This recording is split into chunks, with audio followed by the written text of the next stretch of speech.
So India is set to become the fourth largest economy, inching towards roughly $5 trillion.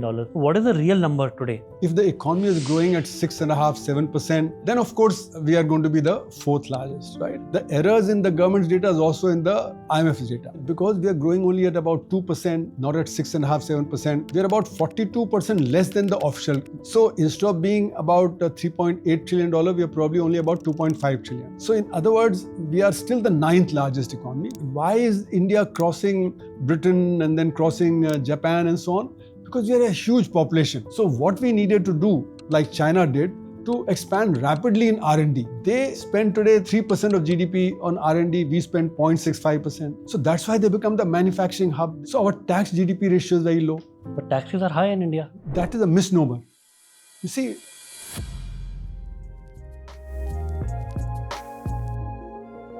Hi, this is Siddharth Aluwalia, your host at Neon Show and also managing partner of Neon Fund, a fund that invests in the best of enterprise AI companies built from India for the globe. Today, I have India's one of the top economists with me, Professor Arun Kumar. Welcome for the second time on the Neon Show, sir. So glad to have you back again. First time we discussed a variety of topics from black economy to GDP, the concerns in the GDP, right? And the formal sector versus informal sector. The podcast was really popular. It got 500,000 views, like more than 5 lakh views on Neon Show, a 1.5 hour conversation. And this is a sequel to that episode going into more details. So let's start with GDP per capita, uh, you know. And there are two ways to look at GDP per capita right now in Indian economy. One hand, the government projections driven by Finance Ministry, IMF, and World Bank. India is said to be the fastest among the fastest growing nations globally, with consistent 6 to 7.8% GDP growth every year. But on the other hand, what is happening is the real per capita consumption is only growing 3 to 3.5%. So where is this gap? Like, why is the consumption not growing with the GDP, right? And also want to understand from you, when GDP of India grows by 1%, so this is for people watching the podcast, how does that actually translate into people's life? Does it lead to better jobs, higher income, and affordable housing? so thank you, Siddharth, for having me again. I'm glad that the first one, even though it was long, you had so many views. So that shows how much curiosity there is amongst people to know what the reality is. So as we discussed in the earlier program, our GDP is not growing at the rate at which the government is saying, because that's the rate at which the organized sector is growing. That's not the rate at which the unorganized sector is growing. And as we had discussed, the unorganized sector has been hit hard because of demonetization, the structurally faulty GST, the NBFC crisis, and then the pandemic. So in fact, actually the unorganized sector is declining. So our rate of growth is not 6, 7% as the government would like us to believe, but since demonetization, the average may be 2% or 1.5% or something thereabouts. But because the data that we take is largely from the organized sector, so we keep getting this data thing. Now that explains a lot of things. Because you see, if unorganized sector was growing, then people's income at the lower rung, they would be growing. And then that consumption demand would also be there. If they are declining, then naturally they are the ones, because unorganized sector is 94% of the total employment. So if their incomes are declining, then naturally consumption would be affected. And the rich consume only a small part of their income. The poor consume almost the entire income. So if the income distribution is shifting in favor of the organized sector and the better off segments, then the consumption rise would be slow. So that is the reason why, the data that you mentioned. So that's the official data. But actually what is happening is that because of the problems that the poor people are facing, the government is forced to give free ration 5 kilos to every individual in the lower category. So about 800 million people are getting that. So their consumption is being maintained by the fact that the government is giving them. It's not because they are earning more and therefore they're able to consume more. If they were earning more and were able to consume more, then the government would not have had to give this 800 million people 5 kilo of ration every month. Now within this also, the really poor apparently don't get covered. because they're not in any formal system, they're not able to register and so on. So many of the really poor, they're not getting that. Now, when we look at the consumption data that comes from the government, there are two components that are missing. One is the really rich. They don't get captured properly because they're very small. 1 or 2% of the Indians are rich. And then the bottom 20%, who are the really poor, the government enumeration and the government surveys, etc., are not able to fully capture that. So the data is not only faulty in terms of GDP, but also faulty in terms of consumption data. But it stands to reason that if the unorganized sector is declining and the organized sector is the one that's rising, then the consumption will be growing slower than the GDP growth. So that would explain it. Second is that you see in India, we have a very large black economy. Now the black economy is concentrated in the hands of the well-off segments, the top 3%, right? They're not going to increase their consumption much. Whatever consumption they were doing, they'd be consuming.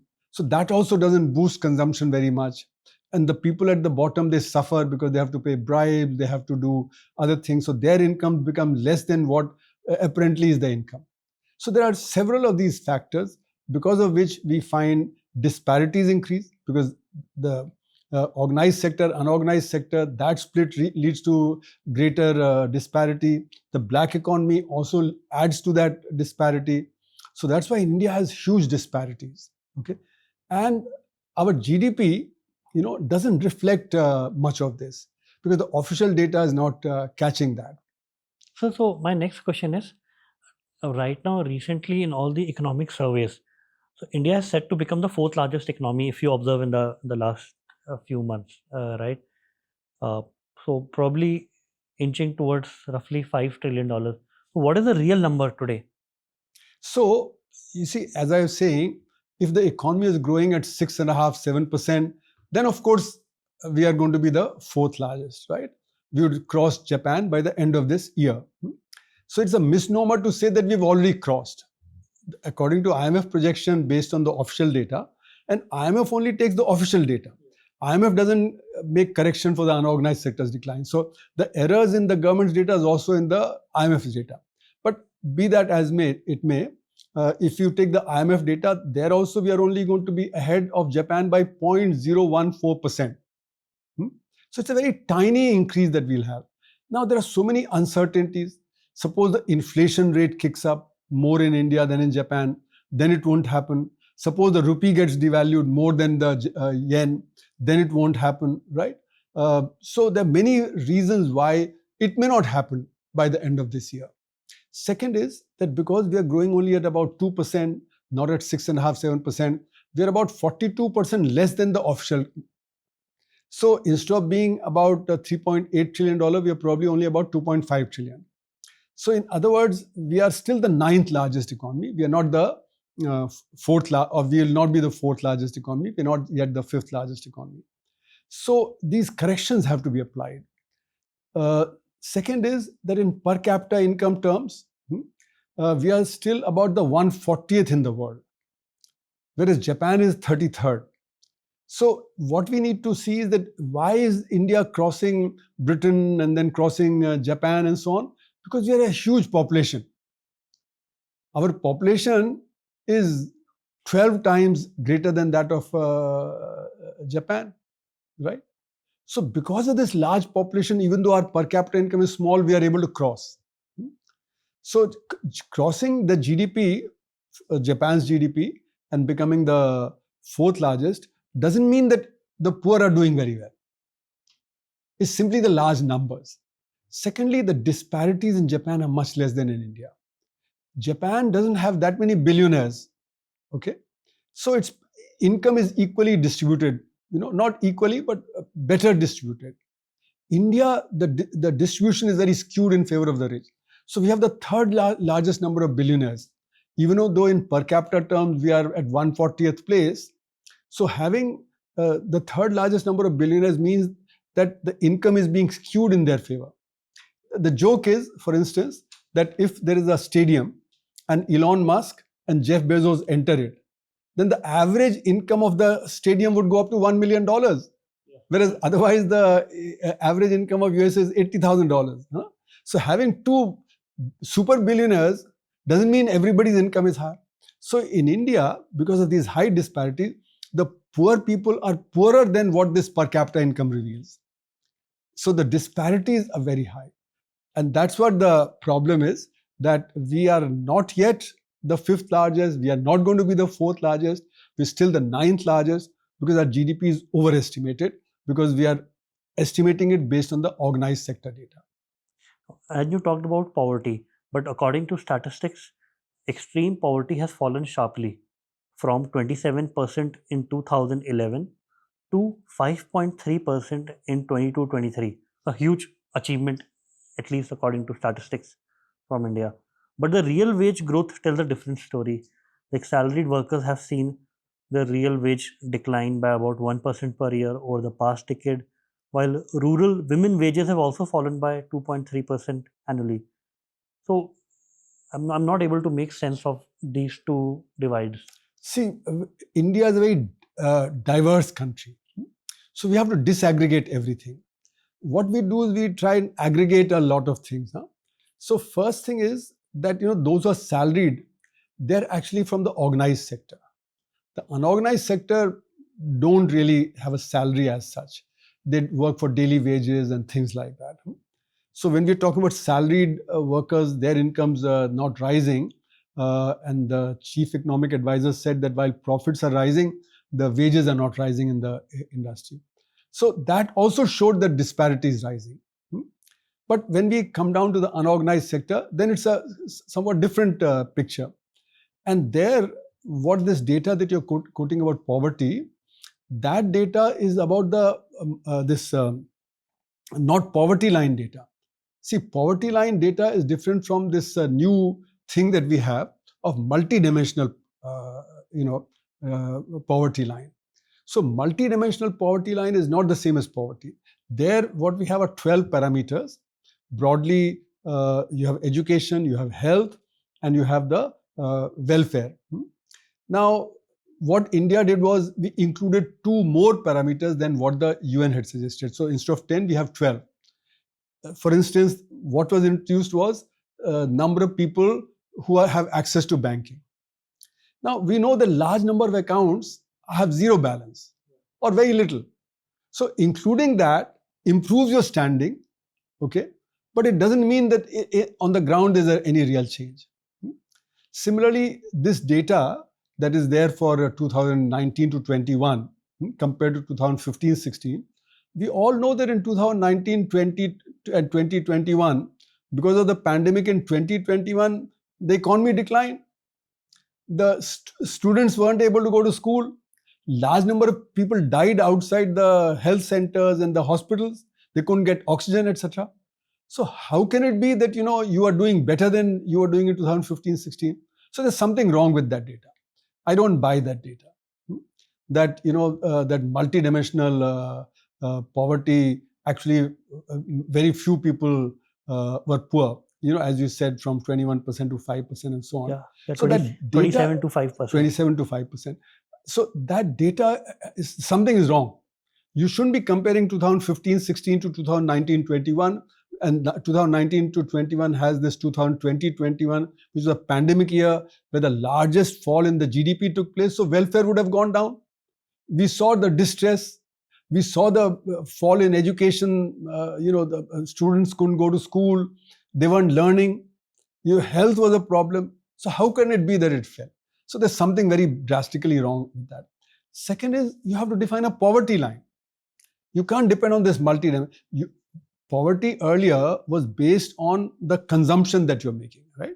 So consumption keeps changing. So how do you define poverty? Poverty is defined in terms of the social minimum necessary consumption.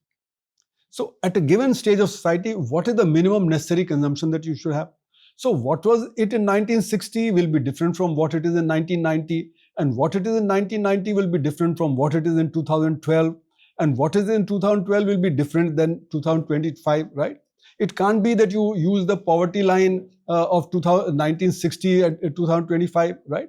That's completely different. Because today, for a person to be not poor, you have to have proper education for children, proper health, you need to have proper nutrition, and then you have to have other expenditures. Whereas what's happened is, say, take for example health. Massive expenditure on health has increased because of environmental degradation. Now, so first the family has to fulfill the health need, and then they can spend on other things. So actually, the poverty line is much higher today. It's a moving target. It's not as if you can fix it in 1990 and then compare it in 2025, right?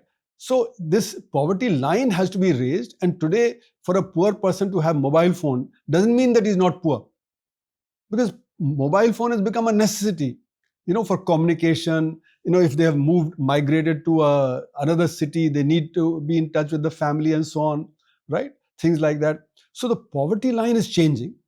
And that's why if you go by the World Bank poverty line, which is $3 per person per day, then that will translate to something like 30,000 rupees per month for a family. Whereas in the eShram portal, bulk of the unorganized sector who are registered there, they are saying that they are earning less than 10,000 rupees a month. And how much percentage of the population that would be in India? So 90% of those who are registered, they are saying that we are earning less than 10,000 rupees per month, right? So unorganized sector 94%. So you can say that 80% are below the poverty line of that. And then what people do is they say, no, we have to measure it in purchasing power parity terms, not in nominal dollars. Now, purchasing power parity, so you make it 1/3. But even if you make it 1/3, you're still, these people, 80% are close to the poverty line. If they are not, then I have an objection. Why for poverty we should not use purchasing power parity? The reason is very simple. Why is it that a hamburger in the US is much more expensive than in India? It is because labor in India is much cheaper than there. Because we pay the wages, there the minimum wage is $7.50, but in many states it's $16, right? Now, what one person earns there in one day, 8 hours, a person will earn here in a month or 2 months, right? So why is it our hamburger is cheaper? Because we pay very little to the worker, and the worker doesn't consume the hamburger. So there's a double jeopardy. First, because we pay very little, so we are better off in purchasing power parity, but that applies only to the well-off segments. That doesn't apply to the poor, because the poor is not consuming those things, right? So if we have a maid servant doesn't have a maid at home. So for the middle class and the upper middle class who have maid servants and so on, their rupee is more valuable than the dollar in terms of purchasing power parity as compared to nominal, right? But for the poor people, it's a double jeopardy because they are getting little wage and they're not consuming those things. So therefore, for poverty purposes, we should take the nominal dollar, because everything that the poor people are consuming, they consume very little, like food items and energy and so on. Those are international prices. Those are by nominal terms. So for them, the purchasing power parity should not apply. So therefore, this is a trick that is played to show lower poverty. Actually, poverty is quite acute in India. Their consumption of food is still a problem, especially nutritious food like proteins and the oils and so on. So therefore, all this data I have a problem with, which is that we who are well off, we feel happy that, we have raised people's level. And we feel that the poor should be grateful for that. Whereas we have not really been able to give them good education, health, sanitation, good environment, proper food, nutritious food. We are not able to give to them. And we, because of these statistics, we feel happy that, we have done something good for them. And that we feel that the poor should be grateful that they've got it. Now that, I think, is a very self-serving kind of a thing. So we have to get out of this trap and recognize that, for education, for instance, the annual status of education report which comes, it shows that 40% children in the age group of 14 to 18, they're not able to read second-class textbook, they're not able to do second-class maths, etc. So what kind of a good job can they get? And especially now with AI coming, there'll be even further this thing. There's a lot of displacement that's taking place, and these will be the first to be displaced. So in other words, various indicators, whether it be education, health, etc., they show that poverty is still acute. But the stat is that middle class also is growing under financial stress because house ownership has become unaffordable. House price to income ratio is at 11 nationally, far above the global benchmark of 5. And household debt in India has jumped from 32% to 37.6% of GDP since 2020, while household savings have decreased from 7.2% to 5.1%. So what is happening with the middle class? Like, why are middle class families now being forced into debt to afford basic things like a home, education, healthcare, and retirement? So, it all depends which segment you're calling middle class. Huh? If you are in the organized sector, then you're doing better off. But within the organized sector also, workers' wages are not rising, the real wages. So therefore, they come under stress. And most of the savings are done by the well-off segments. Most of the savings are not done by the poor. If you are not able to fulfill your consumption requirement, that means you're not saving. You are possibly dissaving, or you're saving very little. So your lower middle class, your middle class has very little savings to fall back on, and therefore there's distress amongst them. So as I said, 2-3% would be well off in the upper middle class, etc. Then maybe 5-6% would be middle class, and then another 10% would be lower middle class, and so on. So it's this 10% lower middle class and the 5-6% middle class. They are the ones who are facing stress. Of course, the poor are facing stress, but these people are also facing stress because of this rise in inequality, the problem of unemployment. The problem of unemployment impacts the middle class and the lower middle class acutely because their children are not getting proper jobs. So this rising unemployment is another factor which would burden the middle class. So, for instance, they send their children to coaching in Kota, to Mukherjee Nagar, or to Prayagraj, and so on, right? And that involves a lot of expense. Then, if they want to get their children into engineering or into medicine, then there are capitation fees. So all this puts burden on the middle classes, and they go into debt because if you have to pay 1 crore capitation fee, you have to pay, say, 20-30 lakhs for engineering a seat, etc. So how do you generate that? So that causes stress. So this black economy, is causing stress to them because whatever work they have to do, they have to pay a bribe. So their formal income that they're getting is not reflective of their standard of living. So this black economy undermines the 97%.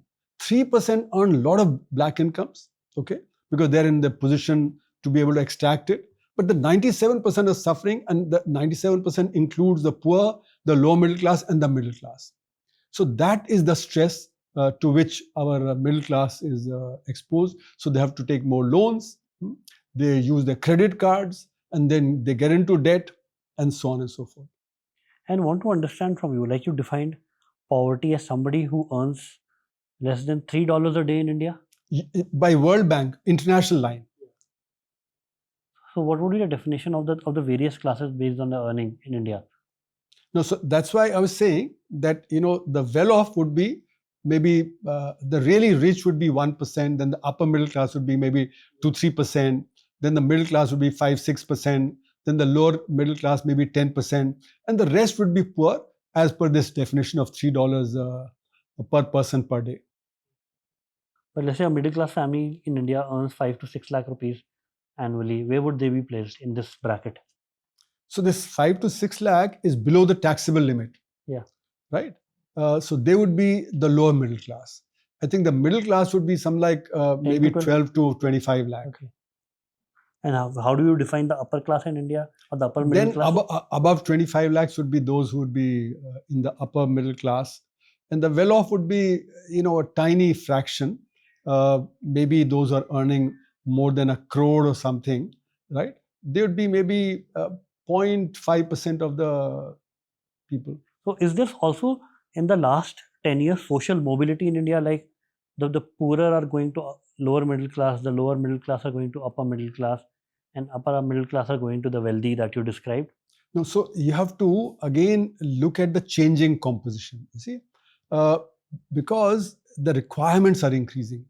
Even a poor family is forced to spend on health more because the environment is. In spite of Ayushman Bharat and everything else? Yes, because the environment is deteriorating.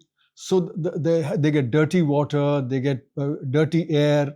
So health problems, like for instance, there was a study of AIMS, I think in 2002 or 2003, which showed that earlier children didn't get asthma. And by then, when they did the study, 10% children were getting asthma. So right through their life, they're forced to take medication.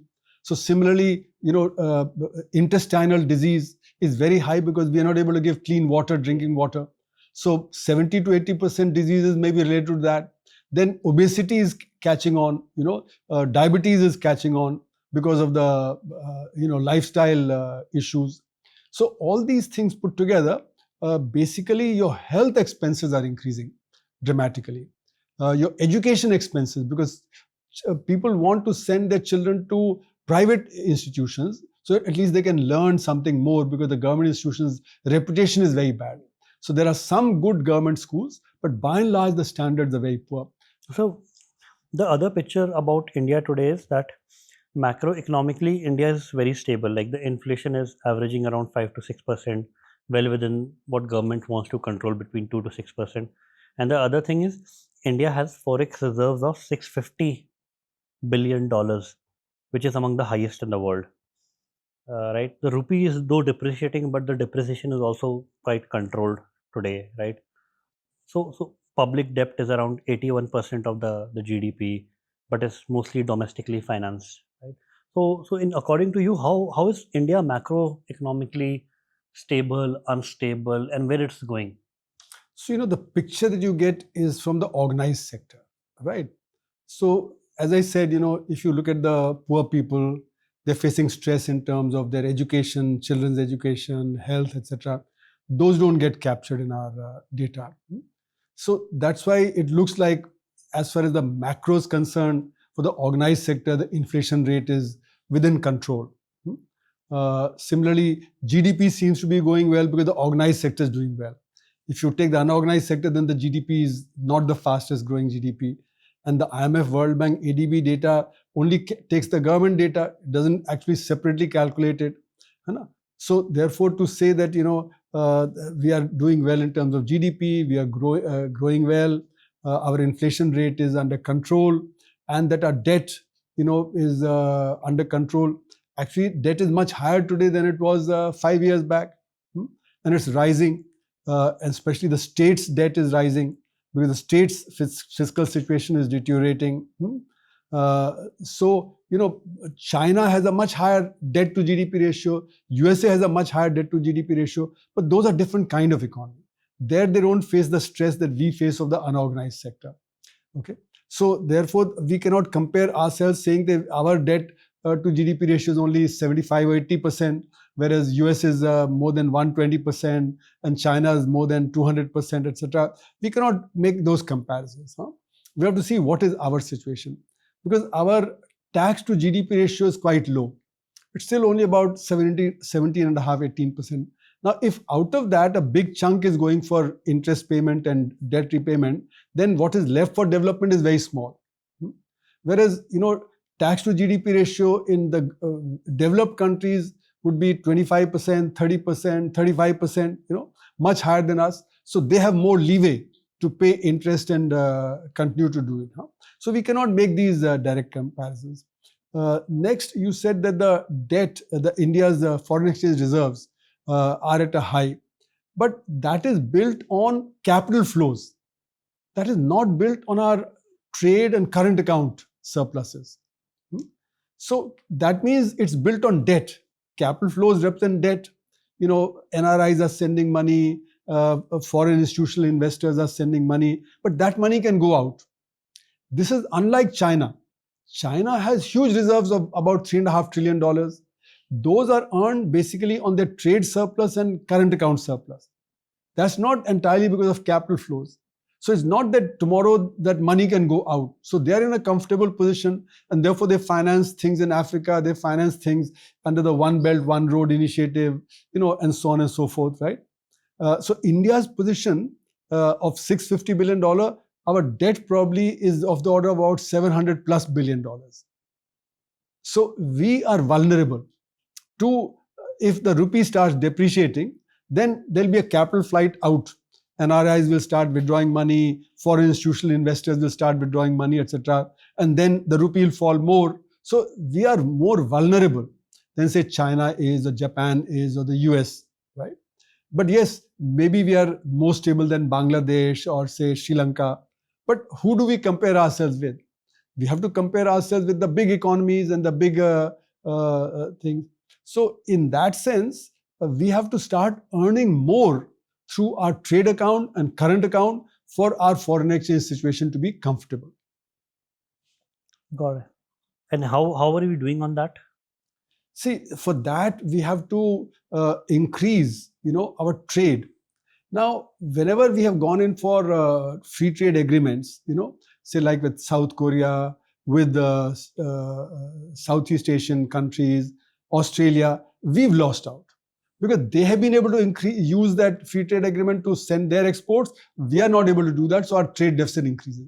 We have been negotiating with the EU for the last 23 years. We are not able to complete the negotiation. With Britain, we started negotiating in 2021. Now we have come to some partial agreement. We are negotiating with the US. And the problem is that we have certain sectors which we need to defend because there's poverty. So like our agriculture, we cannot open up because 85% of the farmers are below 5 acres. They're really tiny. They cannot withstand international comparison. So large number of farms are 1 acre, 2 acre, half acre farms, right? In the US, the minimum farm size would be 250 acres.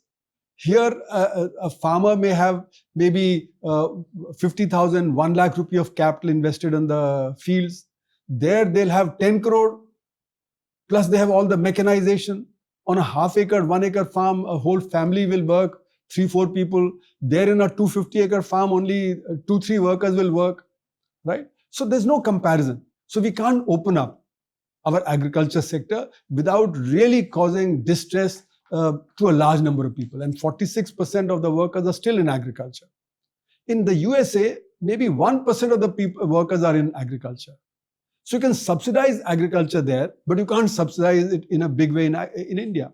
So our stage of development, our level of technology is very different from, say, what the advanced countries are. And that's why we're not able to do that. So what we needed to do, like China did, to expand rapidly in R&D. They spend today 3% of GDP on R&D. We spend 0.6%, 0.65%. They are 5 times bigger. So they're spending 22 times more on R&D than India is doing. So that's why they become the manufacturing hub. They're advanced in all kinds of technology, including, say, the AI. So they came up with DeepSeek, whereas it looked like only the Americans were there at the top. Suddenly they challenged, even AI. So in space, they've set up a space station. They've been to the far side of the moon. They've done all kinds of technology. They have their electric vehicle setups like companies Yes. like BYD, which are selling more units Right than then, Tesla. yes, absolutely. And solar cells and all kinds of technology. That's what I'm saying. It's not in 1 or 2 technologies, but all across, they're able to, and therefore they become the manufacturing hub. So if India is to compete globally, there is no alternative but to spend on R&D, but to have better higher education than what we have. Today, higher education is decimated. Now that is something we have to campaign on. The Chinese, some of the Chinese universities are in the top 20, whereas our universities are in the top 200. Now, I don't like these international comparisons because, again, things are very different across different countries. But nonetheless, for them to come up so rapidly in terms of improving the standards of education, etc., they've spent a lot of money on public education, on universities, on R&D. We need to do that. And why are we not doing that is when we realize the problem is we are not spending on R&D. Only 0.6% of our budget, of our GDP is going into R&D. See, we are a very feudal society still. What do you mean by that? Well, feudal society, everything is hierarchical. So what the top says has to be followed, right? So therefore, uh, if you see, we have not put emphasis on school education, because that's where the base of the education of children is formed. And that's why the ACER reports, they show that 40% in the age group of 14 to 18 are not able to do second class reading, writing and maths. Now therefore but that's the worst. But above that also another 50-55% have very poor education. So only maybe 4-5% of the Indian students really have a proper education, which will make them internationally competitive. Okay, so we are not spending enough on education because of this feudal attitude that the poor should not get good education. And why can't we follow UK's model, like tax higher but make public, like make healthcare and education public expenses and not private expenses? See, again, it's feudal, because you see, the businessmen and the well-off don't want to pay tax. Not only do they not want to pay more tax, they indulge in large black economy. So they indulge in a lot of tax evasion. You see, so that national consensus has to be there. See, today there is a sense of social justice not being there. So everybody feels, even Mr. Ambani feels there's lack of social justice, and the fellow who's sleeping under the flyover on the pavement, even he feels there's lack of social justice. So this social injustice prevents us from forming policies that are good for the country. We need to have a consensus that those who are better off will contribute so that those who are poorer will be able to do better. But if the leadership is not able to derive this consensus, if not able to make people arrive at this consensus, then everybody will do their own thing. Everybody will be marginalized, So that is why in India, we need to build a consensus, a political consensus, that the way to go, and this is what happened during the British rule, when the Congress party set up its own framework for developing post-independence, that everybody, so in 1947, when we got independence, the national movement understood that why is there poverty, why is there illiteracy, why is there ill health? Because these have to be given by the system. A poor person cannot set up a school for himself or herself, cannot set up a dispensary for herself or himself, right? Cannot give a job to herself or himself, right? So even the capitalists agreed that we need to have a public sector, right? So that was called the Bombay Plan. So strong public sector was an essential requirement for rapid development of India. That consensus started breaking down in the 50s itself. Okay, where the businessmen using crony capitalism started cornering licenses and evading taxes and things like that. So the breakdown of consensus was very quick. And in our political parties, that consensus has not been arrived at. That we all need to go together for strong education, higher education, R&D, strong health, etc. That consensus needs to be built. And it's very alarming, because the narrative that is there was that India was a socialist nation from 1947 to 1991. That's why we could not progress during those 40-year period. No, that was a narrative deliberately created, you see. Because if you see, you look at the situation, we were a mixed economy. We borrowed from Soviet Union, the central planned economy, and from the West, the market economy. So in India, even at its peak, the public sector was not contributing more than 27% of the GDP. 73% was all private sector. So India has been a capitalist country all through, but with a welfare component. After the Second World War, capitalism realized that you need a welfare component. So Britain, France, various other countries, they went for welfareism, public sector, strong public sector, so strong health in Britain, railways, and various other such things. So you need in a poor country even more of that. Because the poor are too poor to be able to give themselves education, so you need to have public education. They cannot set up dispensaries, so you need to have this. So therefore, the national movement understood that a poor person cannot take care of his or her problems. We have to collectively do it through the government. And that's why a public sector was needed, right?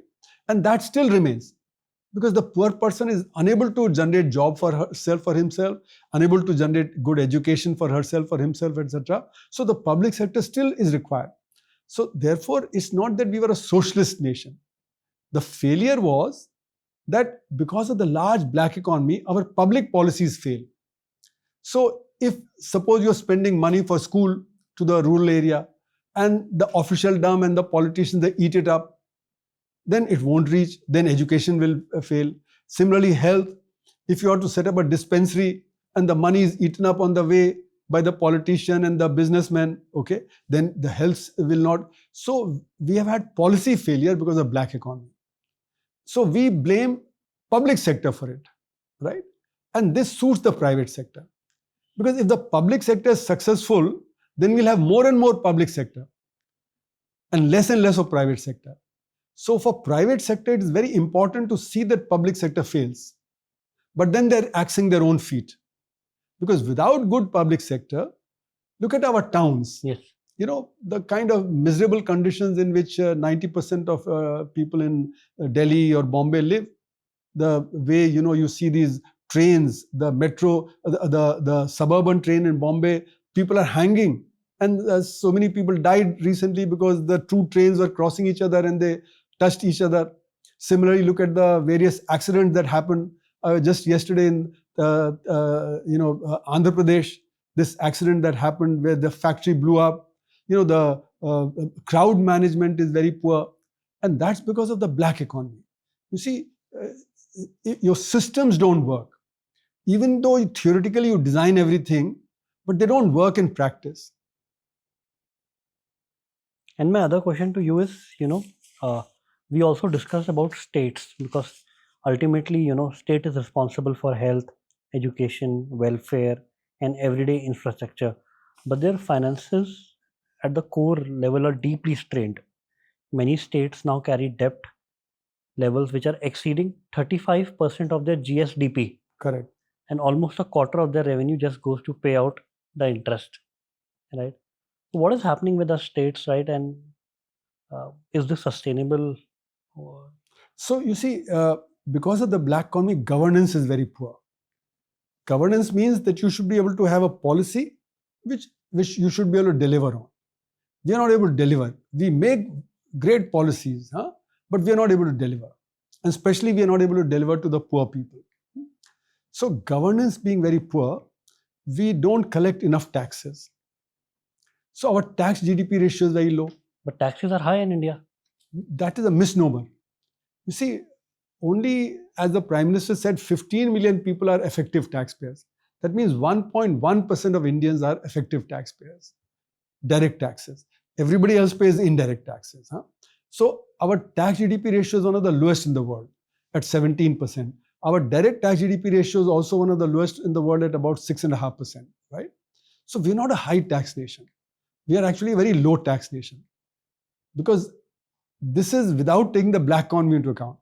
If the black economy is taken into account, then we may be paying only 2-3% of our GDP as direct taxes, right? And only about 7-8% as indirect taxes.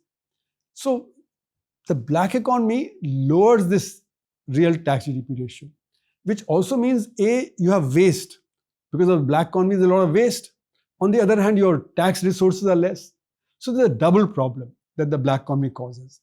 Inadequate resources, and how they're spent, they're not achieving the result. So as Mr. Chidambaram said in his 2005 budget, that expenditures don't mean outcomes. So we allocate funds in the budget, but the outcomes are not there. So effectiveness of policy is less. Therefore, you have to spend more. So why are the states in debt, or why are they increasing? Because we have not delivered to the poor people. So now we have to give freebies. We have to give welfare functions. So say education, health, etc. are welfare features. But on top of that, we have to give free bus rides. We have to give free laptops. We have to give other things, food items, and so on and so forth, right? Now, when there's poverty, you have to do all that, right? You can't say we will not take care of the poor, etc. But if we had proper development, then that would have taken care of poverty. So the states, their resource base is low. Center collects most of the taxes, and it's collecting it in such a way that the state's share is low. But the GST that center is collecting, let's say, on any good there's 18% tax, right? 9% is going to center, 9% going to state. So it's an equal division. No. But you see, GST is only one of the taxes. You have customs duty, you have income tax, you have corporation tax, you have wealth tax, and so on and so forth, right? So the center collects bulk of the taxes. And of that, 41% is supposed to go to the states as per the Finance Commission and so on, right? But the way the center collects the cess and the other things, only 30% is going to the, or 35% is going to the states, right? So therefore, there's a shortage of resources. Second is black income generation means that what tax you could collect, you're not collecting that. So again, this thing. And then because the public now doesn't believe in policies, public says you've been promising poverty removal, you've been promising various things, and you haven't delivered. So what are you going to give us today? So therefore, the competition culture has come to freebies. That in every election, I have to give something. This election, I'll give free bus rides. In this election, I'll give, say, maybe a mixie or a sari or something or the other. So the state's budgets are getting overstretched because political parties are coming on those promises. Because public is not believing the politicians. Yeah. That, that in the long-term thing, 75 years they waited, they have not been able to benefit much. And therefore they say, what are you going to give me today? So this is a double trap. Because our policies have failed, the black economy has led to problems. Okay. So credibility of politicians is low, credibility is being low, they have to offer. So states have this double jeopardy. For example, Karnataka, because of the IT sector in Bangalore and Mysuru, should be one of the richest states. But right now, No, it is one of the richest states, no doubt. But the point is that there they have had to promise so many things that the budget is not able to give. Same in Maharashtra. Maharashtra, before the election recently, they promised many things they're not able to deliver, right? In Delhi, before the election, so many things were promised which they're not able to deliver immediately, right? In Punjab, the budget is in a crisis because they've been promising so many things that their debt has become very high. In Himachal, the salaries of the bureaucracy had to be delayed because there was not enough funds. So all states, whether it be the ruling party or the opposition, they're facing this problem because the credibility of politicians is very low, whether it be the ruling party or be the opposition. They haven't delivered in 75 years, okay, to the poor people. So the poor people are demanding something today. So this is the twin problem. A, we're not, because of black economy, we're not raising enough resources. And B, we are having to promise all these different things. Now, welfare, fine. Education, health, etc. We have to do that. But in addition, you have to do something more today. And that is what is stressing the budget. But one point is remaining to be covered, that why are people increasing in farming in India? Yeah. See, when you don't get work, then what do? You go into whatever you can do. So therefore, people who got displaced, especially after the pandemic, they went back to the villages and they didn't have work otherwise. So they went into farming. It doesn't mean that they have work there. It's simply because it's disguised unemployment. They go there and they do whatever little they can do, but they're not contributing to the productivity. Similarly, those who are self-employed, their numbers have also gone up. Because if you're not getting work outside, you have to do something, so you do it. Similarly, women who are not getting work, they're doing free labor somewhere or the other, right? So it's not that they're sitting idle. The women are not sitting idle.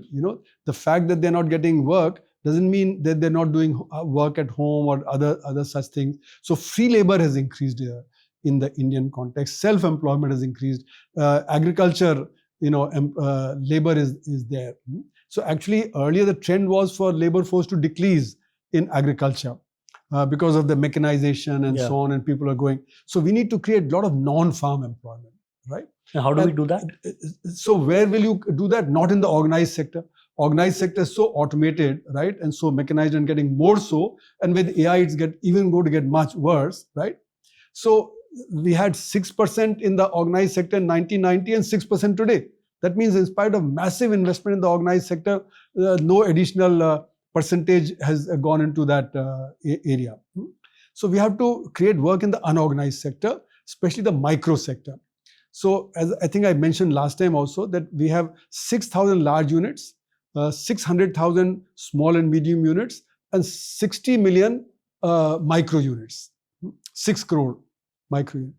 So these 60 million micro units employ 97.5% of the MSME employment.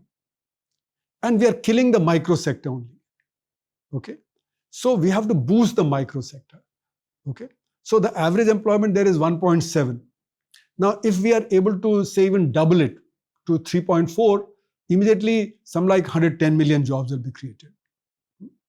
So we need to boost this micro sector by saying where are the problems.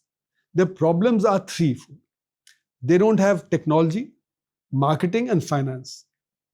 So what we need to do is boost them in this 3 dimensions. How do we do that?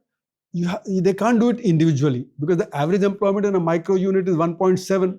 So how can you do marketing and technology development and all that, right? So if we create cooperatives of these people, so say like in Ichhal Karanji, you have say textiles, or in Tirpur you have textiles, or in say Bhadoi you have carpets, or in or like the milk industry, Amul was in there, Gujarat. already you have a cooperative there. But say Khurja has pottery, say somewhere you have glass bangles, and in Aligarh you have brass, and so on and so forth. So you create their cooperatives. So as a cooperative, they can do marketing. Just like Amul did. They can get finance. Sure. Okay. And technology development, government will have to come in and provide that technology development to them. So if you do that, they'll become more vibrant. And then labor from agriculture will come into the micro sector because the employment there will increase. So instead of trying to convert unorganized into organized, which is not going to happen, a unit, micro unit employing 1.7 will not become organized. It's just not possible that they can do banking and EPFO and various other things. So you just help them in these items. So what are called cluster developments. Okay. Then you'll find that the micro sector will be boosted and a lot of employment generation will take place. And then in the budget, you have to allocate much more to education and health. You have to allocate more to the rural employment guarantee scheme till the rural employment becomes robust. You have to create an urban employment guarantee scheme because a lot of educated youth is not finding work in the urban areas. So you have to create, which is a bit more difficult to do than the rural employment guarantee scheme, but you can do that by creating urban infrastructure. Okay. So you have to be innovative in terms of boosting this employment generating schemes rather than the capital intensive schemes.